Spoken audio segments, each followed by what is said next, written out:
कहानी की शुरुआत होती है वर्ल्ड वॉर में हिटलर के हारने के बाद। जर्मनी को ईस्ट और वेस्ट दो हिस्सों में बांट दिया गया और बीच में बना दी गई एक बड़ी सी दीवार। इसके बाद हम नेपोलियन सोलो नाम के एक आदमी को ईस्ट जर्मनी में मैकेनिक का काम करने वाली एक लड़की गैबी से मिलते हुए देखते हैं। गैबी ने पूछा कि तुम क्या चाहते हो मुझसे? तब सोलो ने बताया कि मैं तुम्हारे पिता उडो टेलर को ढूंढ रहा हूँ, जिससे वर्ल्ड वॉर के दौरान हिटलर ने जबरदस्ती काम करवाया था। ये सुनकर गैबी ने कहा कि पिछले 18 साल से मैं अपने पिता से नहीं मिली, अगर तुम्हें मिले तो मुझे भी बताना। तब सोलो ने बताया कि लड़ाई के बाद से उडो अमेरिका में काम कर रहे थे और वहाँ पर बढ़िया जिंदगी चल रही थी उनकी, लेकिन थोड़े समय पहले वो अचानक से गायब हो गए। आखिरी बार उन्हें रोम में देखा गया था। सोलो ने यह भी बताया कि तुम्हारे अंकल रूडी भी इस सब में शामिल हैं, इसीलिए अब वो गैबी की मदद से उसके पिता तक पहुंचना चाहता है। फिर सोलो ने खिड़की की तरफ इशारा किया कि बाहर देखो, एक रशियन जासूस हमें देख रहा है। असल में ये आदमी सोलो का तब से पीछा कर रहा है जब से वो देश में घुसा है। सोलो ने गैबी से कहा कि तुम्हारे पास दो ऑप्शन बचे हैं, या तो अभी मेरे साथ इस देश से निकल चलो,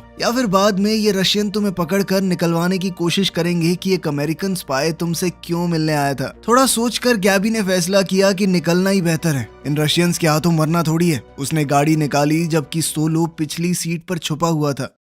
थोड़ी देर बाद जब वो ट्रैफिक लाइट पर रुके तो एक रशियन जासूस उन तक पहुंच गया और गैबी को शक भरी नजरों से देखने लगा। जैसे ही सोलो ने देखा कि उस रशियन जासूस का स्टीयरिंग व्हील पर एक ही हाथ है तो वो समझ गया कि दूसरा हाथ बंदूक पर होगा। उसने गैबी से कहा कि गोली चलने की आवाज आते ही तुरंत गाड़ी भगा देना। सोलो ने जल्दी से ऊपर होकर रशियन जासूस पर 2 गोलियां चलाई, लेकिन वो रशियन जासूस भी तेज था, बच गया। गैबी ने बहुत तेज गाड़ी दौड़ाई, लेकिन वो रशियन स्पाई बेहतरीन था, वो उनका पीछा करता ही रहा। लेकिन फिर आगे चलकर एक कंस्ट्रक्शन साइट का फायदा उठा के गैबी कुछ सेकंडों के लिए उसे चकमा देने में कामयाब हो गई। असल में गैबी ने एक दूसरी सड़क पर जाकर अपनी गाड़ी पार्किंग में लगा दी, जबकि वो रशियन जासूस सीधा निकल गया। सोलो जानता था कि वो वापस जरूर आएगा, इसीलिए उसने गाड़ी से उतरने से पहले ही गैबी को पूरा प्लान समझा दिया। उधर वो रशियन जासूस बंदूक पकड़े हुए अपनी गाड़ी पीछे कर रहा था, जबकि गैबी चुपचाप फुटपाथ पर छुप गई। लेकिन उसकी परछाई उस जासूस को दिख गई और वो फिर से उसके पीछे लग गया।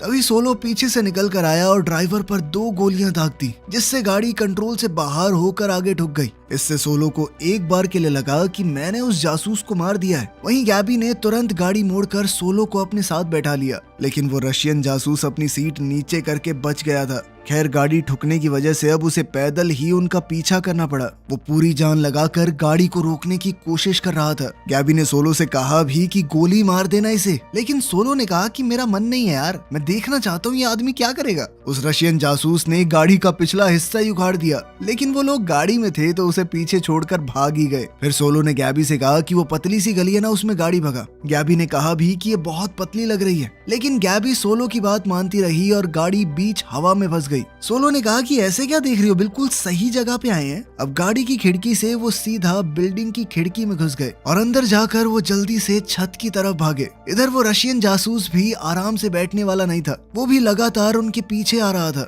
उसी वक्त दीवार के उस तरफ एक ट्रक आया और जैसे ही सोलो ने उसे सिग्नल दिया, उसकी तरफ एक रस्सी फेंकी गई, जिसके सहारे वो दीवार के ऊपर से होते हुए दूसरी तरफ पहुंच गए। लेकिन जैसे ही वो रशियन जासूस रस्सी पर चढ़ा तो सोलो ने ट्रक थोड़ा पीछे करवा दिया, जिससे रस्सी ढीली हो गई और वो बॉर्डर के बीच में फंस गया। इसके बाद कहानी थोड़ी पीछे गई। पता चलता है कि उस रशियन जासूस का नाम इलिया है और उसका सीनियर ओलेग उसे सोलो के बारे में बता रहा था। सोलो अमेरिका का सबसे जबरदस्त जासूस है। रशियंस कई बार उसे पकड़ने की कोशिश कर चुके हैं, लेकिन वो हर बार बच निकलता है। खैर, अगले दिन सुबह पब्लिक वॉशरूम में सोलो अपने सीनियर सैंडर्स से मिला, जो उसे एक नई असाइनमेंट के बारे में बता रहा था। तभी अचानक इलिया पीछे से आया और सोलो को चौंका दिया। दोनों के बीच तुरंत लड़ाई शुरू हो गई, लेकिन ये देखकर सैंडर्स बिल्कुल भी हैरान नहीं हुआ। अब सोलो चोक होल्ड में लगभग बेहोश होने ही वाला था। तभी ओलेग ने वहां आकर इलिया को रोक दिया। फिर थोड़ी देर बाद ये चारों एक रेस्टोरेंट में मिले।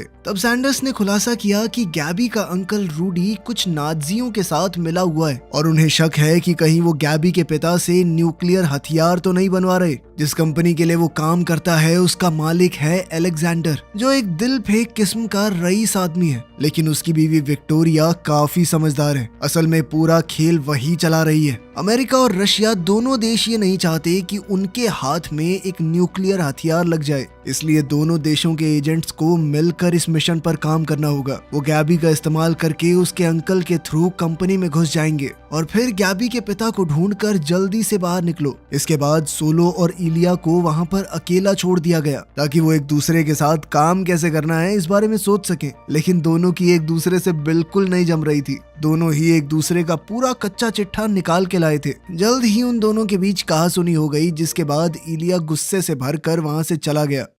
फिर अगले दिन सोलो गैबी को एक कपड़ों की दुकान पर ले गया और फिर इलिया को वहां देखकर गैबी बिल्कुल हैरान रह गई। पता चला कि इलिया एक रशियन आर्किटेक्ट का भेष बनाएगा और गैबी को उसकी मंगेतर होने की एक्टिंग करनी है। ये बात गैबी को बिल्कुल पसंद नहीं आई। खैर सोलो ने उसे समझाया कि ये मिशन के लिए बहुत जरूरी है और उसे रोम में इलिया को अपने अंकल से मिलवाना होगा, जबकि सोलो एक एंटीक डीलर होने का नाटक करते हुए विक्टोरिया को फंसाने की कोशिश करेगा। अब गैबी के पास इस प्लान को मानने के अलावा कोई दूसरा चारा नहीं था। कुछ वक्त बाद ये तीनों ही अपने मिशन के लिए रोम पहुंच गए। जब सोलो होटल में चेक इन कर रहा था तब उसने देखा कि दो आदमी पहले से गैबी और इलिया का पीछा कर रहे हैं। जैसे ही वो लोग थोड़े दूर हुए तो सोलो ने इलिया को बताया कि रूडी जल्द ही तेरा टेस्ट लेगा कि तू कोई जासूस तो नहीं है, तो थोड़ी मार मूर खा लियो पहलवान, ठीक है, पेल मत दियो उनको। खैर जल्द ही वो दो गुंडे गैबी और इलिया को अकेला पाकर उन्हें लूटने के लिए आए। इलिया वैसे तो मार खाता रहा, लेकिन जैसे ही उसके पिता की घड़ी चोरी हुई उसे गुस्सा आ गया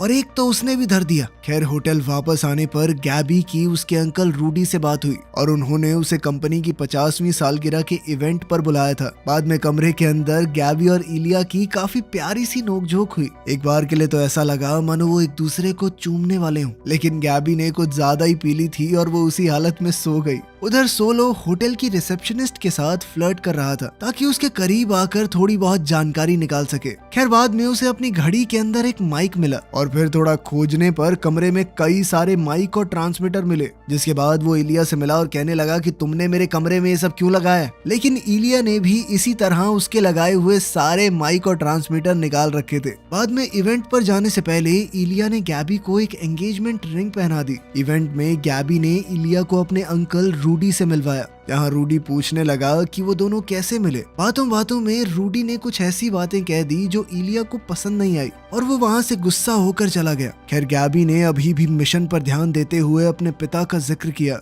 उसने कहा कि जल्द ही मुझे शादी करनी है, मैं चाहती हूँ मेरे पिता वहाँ पर हों। लेकिन रूडी ने कहा कि मैं भी नहीं जानता बेटा वो कहाँ पे हैं।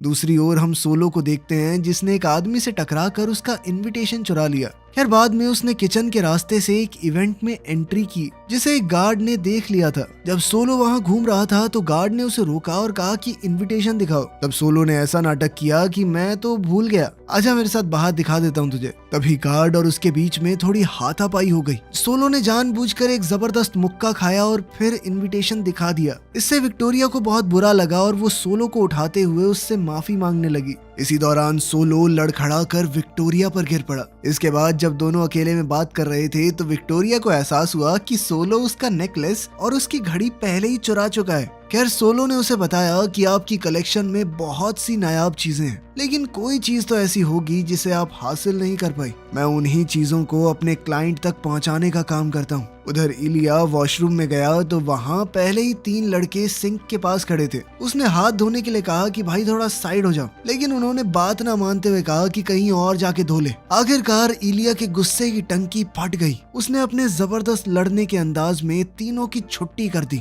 और वहीं दूसरी तरफ सोलो विक्टोरिया के साथ एक मीटिंग सेट करने में कामयाब हो गया। इस पूरे इवेंट में इलिया ने बहुत सारी फोटोज खींची थी और वो भी एक खास रेडिएशन सेंसिटिव फिल्म पर, जिससे ये साबित हो गया कि विक्टोरिया और रूडी एक न्यूक्लियर हथियार बनवा रहे हैं। अब इलिया ने हिसाब लगाया कि कंपनी यूरेनियम तो इकट्ठा कर चुकी है, लेकिन सोलो ने कहा कि भाई देख जो भी है ना कल बात करेंगे, अब मैं जा रहा हूँ सोने। लेकिन फिर कुछ देर बाद ही कंपनी की फैक्ट्री के बाहर हम सोलो को देखते हैं जो छुपते छुपाते अंदर घुसने की कोशिश कर रहा था। जैसे ही वो तार काट के अंदर घुसने वाला था उसने देखा कि इलिया बिल्कुल उसके पास ही खड़ा है। उसने पूछा कि हाँ भाई तू तो सोने जा रहा था ना। तभी अचानक से सारी लाइट्स बंद हो गई। दोनों एक दूसरे को देखकर बिल्कुल भी चौंके नहीं। इलिया ने कहा कि जनरेटर ठीक होने से पहले हमारे पास सिर्फ 10 मिनट हैं। तब सोलो कहने लगा कि अगर ये सब जल्दी से करना है तो किसी का ध्यान अपनी तरफ मत खींचना। फिर सोलो ने अपने खास प्लायर से नेट काटना शुरू किया और कहने लगा कि ये लेटेस्ट टेक्नोलॉजी है छोटे,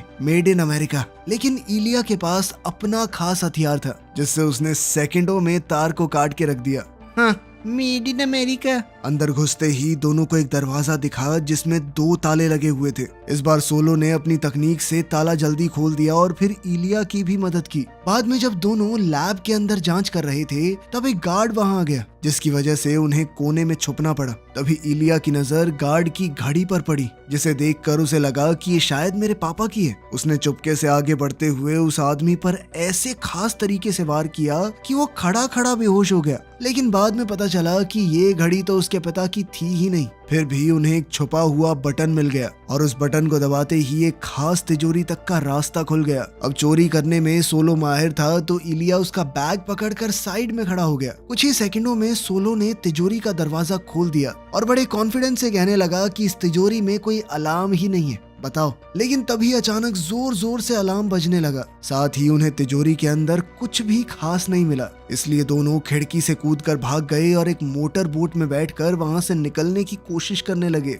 लेकिन उनके बाहर निकलने से पहले ही सारे गेट बंद कर दिए गए और हथियारों से लैस कुछ दुश्मन अपनी बोट में उनका पीछा कर रहे थे। ये देखकर कि इलिया पीछा नहीं छुड़ा पाएगा, सोलो पानी में कूद गया और फिर चुपके से ऊपर आकर एक ट्रक में बैठ गया, जहाँ बैठकर उसने बड़े आराम से चूहे बिल्ली का एक खेल देखते हुए ट्रक ड्राइवर का सैंडविच खाया। तभी लगातार गोलीबारी की वजह से इलिया की बोट ब्लास्ट होकर डूब गई। गार्ड्स इलिया को ढूंढ रहे थे, लेकिन इसी बीच सोलो ट्रक को सीधा पानी की तरफ ले गया और सीधा गार्ड्स की बोट पर कुदा दिया। इसके बाद उसने पानी में डुबकी मार के डूबते हुए इलिया को बचा लिया। उसी वक्त अलेक्जेंडर तिजोरी के पास पहुंचा और विक्टोरिया को सब कुछ बताया, जिसके बाद विक्टोरिया का पहला शक सोलो के ऊपर गया। विक्टोरिया ने सोलो के होटल में कॉल की पर कोई जवाब नहीं मिला, इसीलिए उसे शक हुआ कि सोलो अपने कमरे में नहीं है, तो वो खुद होटल की तरफ निकल पड़ी। दूसरी तरफ हमारे दोनों जासूस एक स्कूटर को फुल स्पीड में होटल की तरफ भगा रहे थे। इधर गैबी को उसके अंकल रूडी का कॉल आया, जो उसके मंगेतर इलिया से अपने बुरे बर्ताव के लिए माफी मांगना चाहता था। लेकिन गैबी ने झूठ कह दिया कि इलिया तो सो रहा है, आप सुबह बात कर लेना। अब रूडी ने गैबी को अगले दिन अकेले लंच पर बुलाया, ये कहकर कि उसे कुछ जरूरी बात करनी है। फोन कटते ही गैबी ने किसी को कॉल करके बताया कि मीटिंग कंफर्म हो चुकी है। जब विक्टोरिया होटल पहुंची तभी सोलो और इलिया भी पीछे के रास्ते से होटल आ गए। जब विक्टोरिया होटल के रिसेप्शन से सोलो के कमरे की चाबी ले रही थी, उससे पहले ही दोनों अपने अपने कमरे में घुस गए। कुछ ही देर में विक्टोरिया ने सोलो के कमरे का दरवाजा खोला, पर तभी उसने सोलो को बाथरूम से निकलते हुए देखा। इसीलिए उसने चुपके से अपने बॉडीगार्ड्स को कहा कि चुपचाप यहाँ से चले जाओ और दरवाजा बंद कर दिया। नीचे इलिया को चिंता हो रही थी कि सोलो ठीक तो है, इसीलिए उसने अपना एक डिवाइस निकालकर सोलो के कमरे में लगे हुए ट्रांसमीटर से उनकी बातें सुननी शुरू कर दी, जिसमें कुछ ऐसी आवाजें सुनाई दी जिसके बाद इलिया ने ये बंद करना ही सही समझा। लगता है सब संभाल ही लेगा। खैर अगले दिन जब गैबी रूडी के साथ लंच पर जाने वाली थी तो इलिया ने उसकी ड्रेस के नीचे एक ट्रैकर छुपा दिया। उसने देखा कि गैबी थोड़ा घबरा रही है तो उसने उसे हिम्मत देते हुए कहा कि सब सही होगा। बाद में रूडी गैबी को एक प्राइवेट जगह पर ले गया, जबकि इलिया दूर से सब कुछ देख और सुन रहा था। वहाँ गैबी को अलेक्जेंडर के पास ले जाया गया, लेकिन अलेक्जेंडर से मिलते ही गैबी पूरी तरह पलट गई। उसने सोलो और इलिया को धोखा देते हुए पूरा प्लान बता दिया कि कैसे वो उसके पिता और उनकी रिसर्च तक पहुंचना चाहते हैं। उसने अपनी थाई पर लगा हुआ ट्रैकर भी दिखा दिया और कहा कि मेरा मंगेतर बना हुआ है ना, वो रशियन स्पाई, वो यहीं आसपास ही होगा। उधर जंगल में छुपा हुआ इलिया ये सुनकर दंग रह गया और उसी पल वहां से भागने लगा। उसी वक्त रूडी भी फोन करने के लिए वहां से निकल गया। साथ ही सोलो विक्टोरिया के ऑफिस में पहुंच गया था, जहां विक्टोरिया ने उसे कहा कि मैं 5 मिनट में आती हूँ, तब तक तुम अपने लिए एक ड्रिंक बना लो। क्या ही करोगे बैठे बैठे। मगर थोड़ी देर बाद ही सोलो को समझ आ गया कि उसकी ड्रिंक में कुछ मिलाया गया है, इसीलिए वो सोफे पे लेट गया कि बेहोश तो होना ही है, गिर के चोट भी क्यों खानी। कुछ वक्त बाद जब उसे होश आया तो उसे एहसास हुआ कि वो एक कुर्सी से बंधा हुआ है। विक्टोरिया ने उसे बताया कि मैं तो चाहती थी तुम्हें धीरे धीरे मारूं, लेकिन मुझे अभी थोड़ा काम है, इसीलिए तुम्हें रूडी के हवाले करके जा रही हूँ, जो इस तरह लोगों को टॉर्चर करके मारने में एक्सपर्ट था। विक्टोरिया के जाने के बाद उस साइको रूडी ने अपने दर्द भरे बचपन के बारे में बताना शुरू किया। उसने बताया कि मेरी शक्ल भी कुछ खास नहीं थी, ऊपर से हाइट बहुत छोटी। तुम्हारे जैसे खूबसूरत लंबे तगड़े बच्चे मेरा बहुत मजाक उड़ाते थे। लेकिन धीरे धीरे उस दर्द ने मुझे एक ऐसा साइको बना दिया जैसे लोगों को टॉर्चर करने में मजा आता है। हिटलर के साथ था मैं, पता नहीं कितने कैदियों को टॉर्चर करके इन्फॉर्मेशन निकाली है। उसने जितने भी लोगों को टॉर्चर करके मारा था उनकी फोटो अपनी स्क्रैप बुक में लगा रखी थी। ऐसा अजीब सा पागल था वो। उसने एक खाली पन्ना तैयार करते हुए सोलो से कहा कि तैयार हो जा, यहाँ चिपकाऊंगा तेरी फोटो। फिर रूडी ने सोलो को इलेक्ट्रिक शॉक देना शुरू कर दिया और उसे तड़पता हुआ देखकर खुश होने लगा। खुशकिस्मती से एन मौके पर सोलो की लोकेशन को ट्रैक करते हुए इलिया वहाँ पर पहुँच गया। सोलो को लगा था कि उसने सारे ट्रैकर निकाल दिए, पर इलिया ने एक ट्रैकर उसके जूते में छुपा दिया था। अब पूरी गेम पलट चुकी थी और अचानक से बेचारे रूडी की खुशी गायब हो गई। शिकारी खुद शिकार बन गया। अब वो दोनों से अपनी जान की भीख मांगने लगा। उसने उन दोनों को सब कुछ बता दिया कि एक न्यूक्लियर हथियार ऑलरेडी बन चुका है और कल वो विक्टोरिया को उनके प्राइवेट आइलैंड पर मिल जाएगा। अब उन्होंने रूडी को मशीन से बांध तो दिया ही था, तो दोनों बातचीत करने लगे कि इसे मार दें या छोड़ दें। लेकिन तब तक रूडी ने खुद को छुड़ाने के चक्कर में गलती से मशीन को एक्टिवेट कर दिया और उस बेचारे की तो खुद ही गेम हो गई।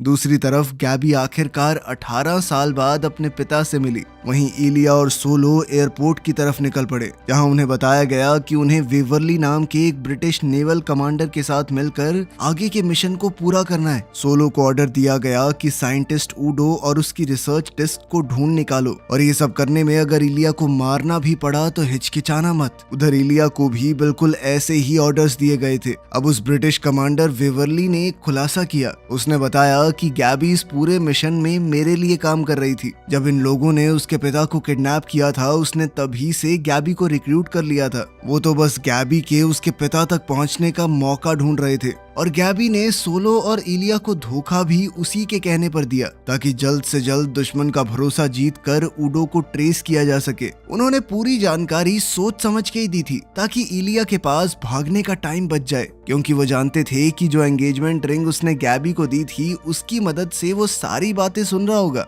अब ब्रिटिश नेवी आइलैंड पर कब्जा करने वाली थी, जबकि सोलो और इलिया का मिशन था उस न्यूक्लियर हथियार पर कब्जा करना और साथ ही ऊडो और गैबी को रिहा करवाना। उधर आइलैंड पर ऊडो ने अपने काम में गैबी की मदद मांगी, जिसके लिए विक्टोरिया ने तुरंत हाँ कर दी। वहाँ लैब के अंदर एक नहीं 2 हथियार थे, एक नॉर्मल मिसाइल और एक न्यूक्लियर। साइंटिस्ट ने बताया कि ये दोनों आपस में जुड़ी हुई हैं ताकि हमले के वक्त कोई समझ ना पाए कि कौन सी उड़ानी है। तभी गैबी ने जानबूझकर एक प्लेट गिरा दी, जिससे साइंटिस्ट का ध्यान भटक गया और ऊडो को मिसाइल का एक हिस्सा बदलने का मौका मिल गया। लेकिन तभी विक्टोरिया लैब में आ गई और उसने ऊडो से कहा कि ज्यादा चालाकी मत करो, अगर अपनी बेटी जिंदा चाहिए ना तो सब सही बना दियो, और सबसे पहले वो जो पार्ट बदला है ना वो वापस लगा दे। इतना कहकर वो गैबी को अपने साथ ले गई। कुछ ही देर में ऊडो ने अपना सारा काम पूरा कर दिया और विक्टोरिया ने उसे अपनी कंप्यूटर डिस्क और बैकअप देने पर भी मजबूर किया ताकि उस डिस्क की मदद से वो जितने चाहें उतने न्यूक्लियर हथियार बना पाए।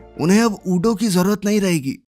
सुबह होने से पहले ही नेवी के जवान सोलो और इलिया के साथ आइलैंड पर उतर चुके थे और उन्होंने जल्दी से अपना हमला शुरू कर दिया। दोनों जल्दी से लैब तक पहुंच गए, लेकिन वहां पर सिर्फ ऊडो की लाश पड़ी थी। उन्हें पता चला कि न्यूक्लियर हथियार को पहले ही ट्रांसफर कर दिया गया है। इलिया बॉम्ब को ढूंढने के लिए अलग हो गया, जबकि सोलो को एक गार्ड के पास इलिया के पिता की घड़ी नजर आई। इसके बाद जब सोलो कंट्रोल रूम में घुसा तो उसने देखा कि अलेक्जेंडर न्यूक्लियर हथियार और गैबी के साथ भाग रहा है। तब सोलो ने तुरंत एक ऑफ रोड गाड़ी में उनका पीछा करना शुरू कर दिया, जबकि इलिया भी बाइक पर उनके पीछे ही था। दोनों ने शॉर्टकट मारते हुए उन्हें पकड़ भी लिया, लेकिन अलेक्जेंडर ने बाइक को टक्कर मार दी, जिससे इलिया का बैलेंस बिगड़ गया और वो दूर जा गिरा। तब सोलो ने अलेक्जेंडर की कार को जोर से टक्कर मारकर उसे पलट दिया। इसके बाद अलेक्जेंडर और सोलो के बीच में लड़ाई शुरू हो गई, लेकिन ये लड़ाई ज्यादा लंबी नहीं चली क्योंकि इलिया ने मौका मिलते ही उसे मार दिया। इस सब में इलिया को ये नहीं पता चला कि सोलो लड़ते लड़ते डिस्क पहले ही चुरा चुका है। बाद में जब फौजियों ने उस वॉरहेड को चेक किया तो पता चला कि ये तो एक नॉर्मल मिसाइल है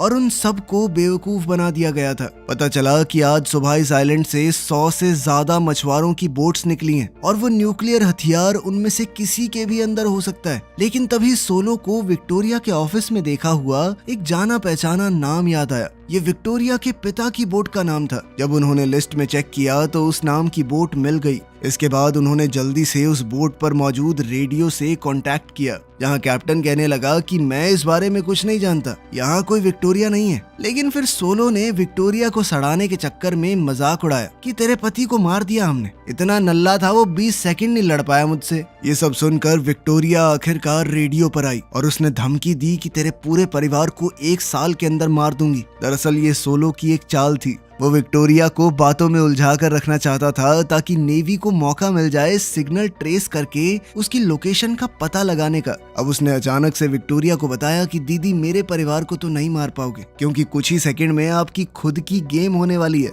बोट की तरफ आती हुई मिसाइल को देखकर क्रू मेंबर्स समुद्र में कूदने लगे और जैसे ही विक्टोरिया ने आसमान की तरफ देखा, मिसाइल ने पूरी बोट को उड़ा दिया। वो न्यूक्लियर हथियार अभी एक्टिवेटेड नहीं था तो उसके फटने का भी कोई चांस नहीं था। फिर अगली सुबह होटल में गैबी ने इलिया से माफी मांगी कि मैंने तुम्हें अपना प्लान नहीं बताया, लेकिन इलिया ने कहा कि मैं समझ सकता हूँ। गैबी ने उसकी दी हुई अंगूठी वापस देनी चाहिए, लेकिन इलिया ने उसे फिर से अंगूठी पहना दी और कहा कि इसे यादगार के तौर पर रख लो। फिर जैसे ही वो दोनों एक दूसरे को चूमने वाले थे तभी एक फोन कॉल आ गया, जिसमें इलिया को बताया गया कि वो डिस्क सोलो के पास है, उसे हासिल करके अमेरिकन जासूस को मार दो। इलिया ये बिल्कुल भी करना नहीं चाहता था, आखिर सोलो ने उसकी जान बचाई थी। अब वो ना चाहते हुए भी उसे एक दोस्त मानने लगा था। जब वो सोलो के कमरे में गया तो सोलो अपना सामान पैक कर रहा था। इलिया को कपड़ों के नीचे छुपी हुई डिस्क साफ नजर आ रही थी और सोलो ने भी इलिया के चेहरे के हाव भाव पढ़ लिए। तभी अचानक सोलो ने इलिया की तरफ एक चीज फेंकी, उसके पिता की वो घड़ी जो इलिया को बहुत प्यारी थी। अब इलिया ने उससे कहा कि तू जानता है मेरा मिशन क्या है? हाँ जानता हूँ, वही जो मेरा है। फिर हम दोनों को हाथ में जाम लिए एक दूसरे से बातचीत करते हुए देखते हैं। टेबल पर कुछ जल रहा था, दरअसल ये वही डिस्क थी। अब जब डिस्क होगी ही नहीं तो गलत हाथों में पड़ने का सवाल ही नहीं है और एक दूसरे को मारना भी नहीं पड़ेगा। तब वेवरली वहाँ आया और उसने बताया कि अगले मिशन के लिए मुझे तुम दोनों की जरूरत है। हम अलग अलग देशों के जासूसों को मिलाकर एक खास टुकड़ी बना रहे हैं, जिसका काम बेहद खतरनाक मिशंस को पूरा करने का होगा। बदकिस्मती से इस मूवी का अगला पार्ट कभी आया ही नहीं। मैं बहुत वेट कर रहा था, लेकिन चलो जो भी है, मिलते हैं अगली वीडियो में।